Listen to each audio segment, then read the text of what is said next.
One of the biggest things too about confidence, especially when you're just starting out, is know what you charge.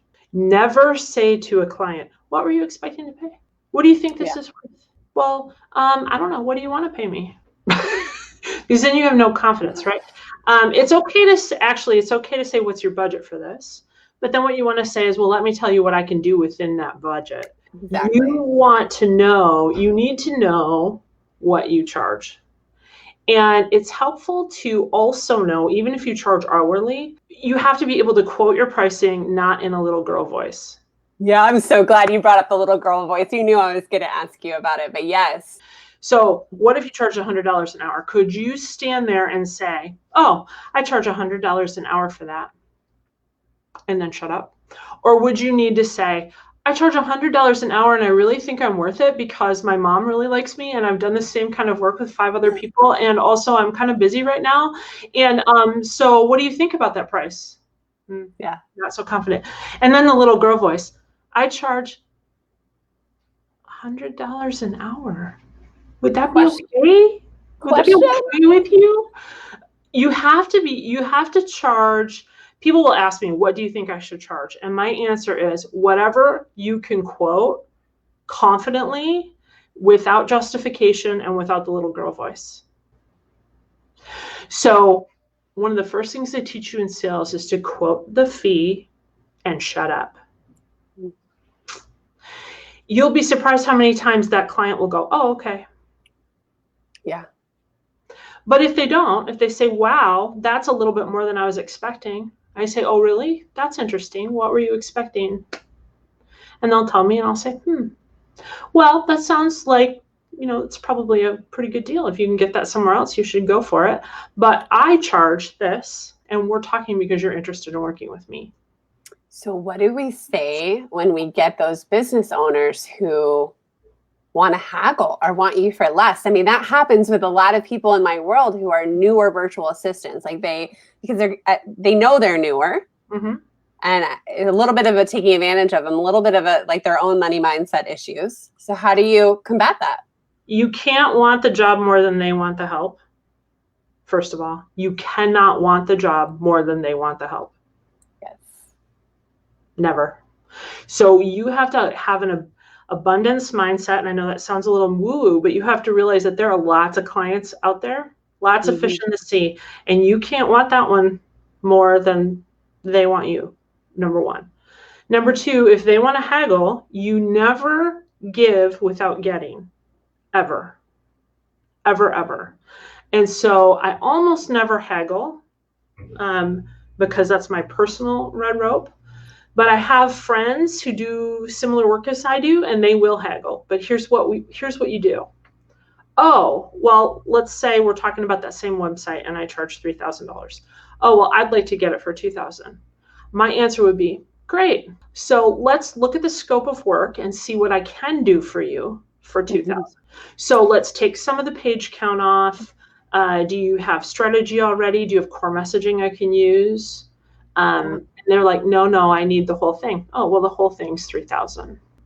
Or I might say sometimes I can do it for the $2,000 that you're looking for, but only because I have a gap next week that I haven't sold into. And so if you're ready to go next week, it's kind of like, can I get that hotel room at half price because you didn't sell it and now it's 5 p.m. So can I throw that in? Like I can do it for you right now. If you want to pay me in cash, in full, right now, and you're ready to go, because I have some space I haven't sold. So now what I'm getting in return from them is their commitment that we're going to be done in this window. Oh, good point. That's a good way to look at it. Because you have to think of yourself not partially as a machine. You are a machine. Like if you worked in manufacturing, there's someone in production who schedules that machine. It's running widgets on Tuesday and it's running coffee cups on Wednesday, and it's, and so it can't run widgets and coffee cups on Wednesday because it only can run one thing at a time. You are a machine. So every time you say yes to a client at a lower price point, you're saying no to the next client that walks in because you've booked that time now with somebody at a lower rate. So I only agree to a lower rate when I haven't booked the time already. Like the machine's just going to sit idle. If I don't have work tomorrow, nobody's going to pay me next week for work I could have done tomorrow. Like it's not, I'm not going to get that time back. One of the things I've started doing with projects as well, just recently, and this is since I had my grandson, is that a lot of times for me in my work, I have a start date for a project, and then I have an estimated end date. And that was always for me so that I'd have some margin. But what I'm noticing now is that clients will carry the project on. Oh, just one more thing. Oh, just a little bit more. Oh, I can't get back to you just yet. Oh, I forgot that I have a vacation plan to Aruba and I'm not going to be available. Like that kind of stuff goes on. So now I quote a start and an end. And if because of them we exceed our end date, that's an expansion of scope and I bill them more. I should have been doing this with the current client because it is just dragging on and it's taking up my mental load and I want to be wrapped up with the last day of school. And it's not. It's not. But you have to do that at the beginning. You have to put in your contract.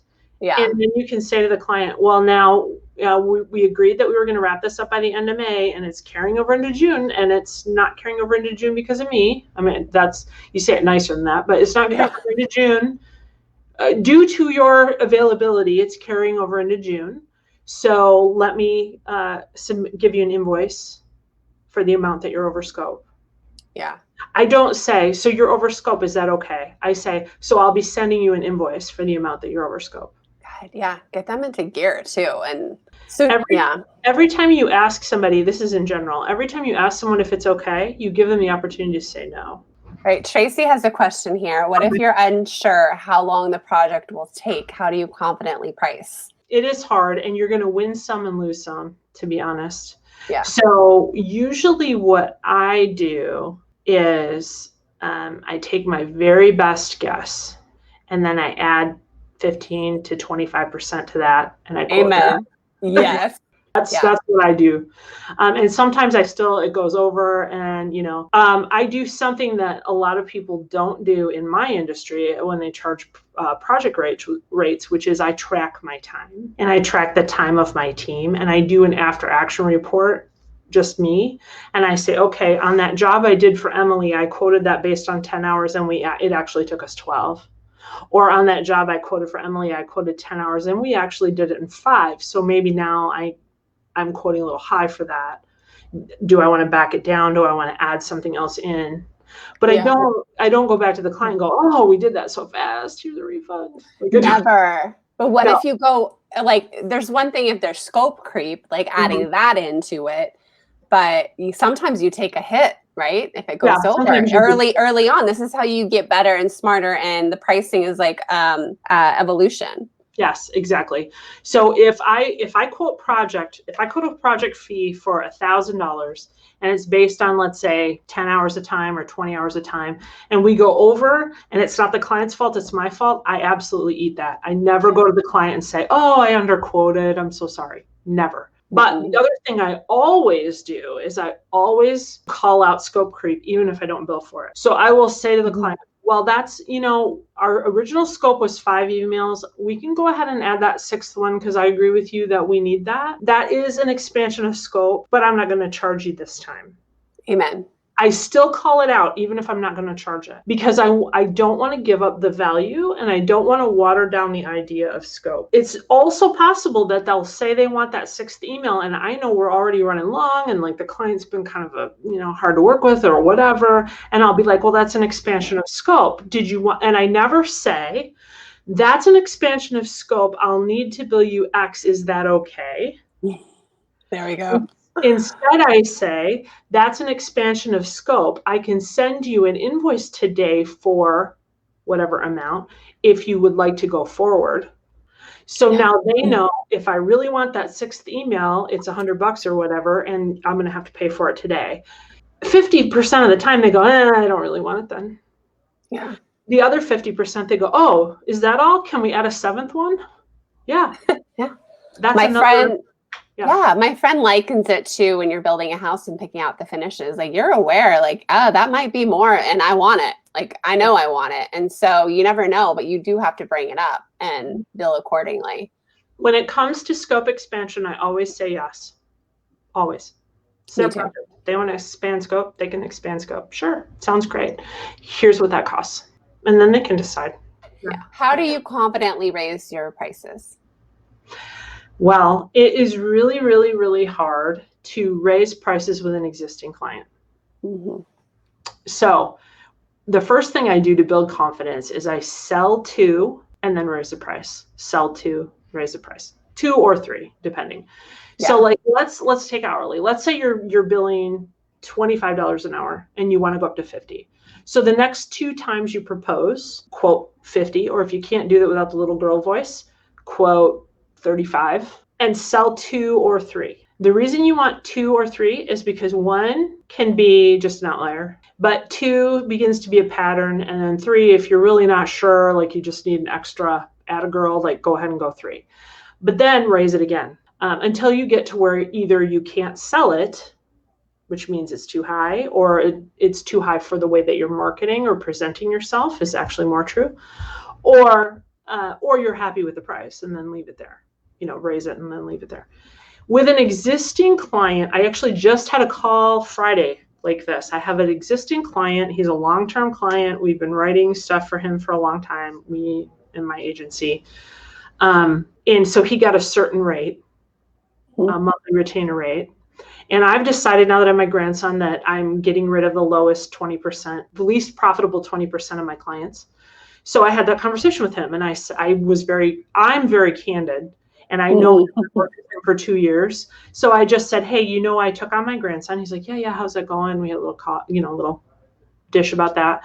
And then I said, so in order for me to manage my life now that I have constraints on my mental bandwidth and my time, I have to really get selective about my clients.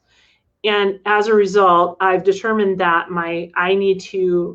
all of my clients need to be at this rate or above. And I know that you're currently below that rate. So here's what we can do.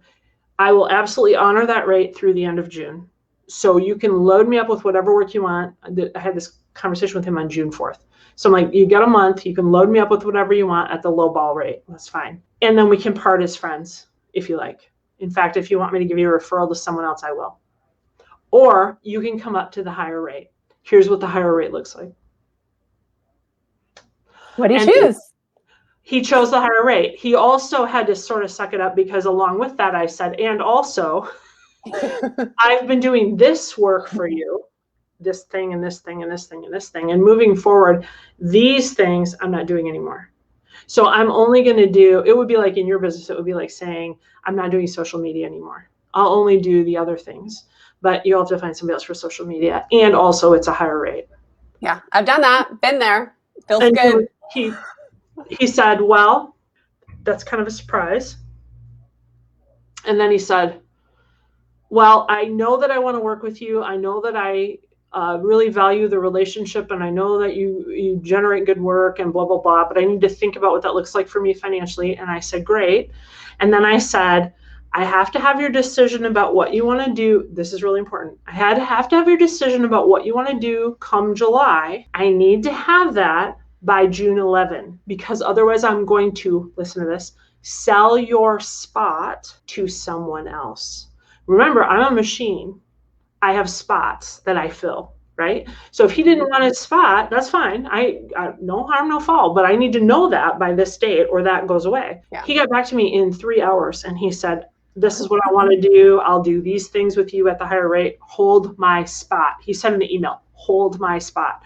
He would not have had that urgency if I hadn't said to him, right, or I will sell your spot. And I'm saying that like really deliberately because you need to practice these word choices, because in the moment when you're all nervous and anxious, the word choices don't come. So you have to practice them. Even put them on little note cards in front of you if you have to, because you need to be able to say it.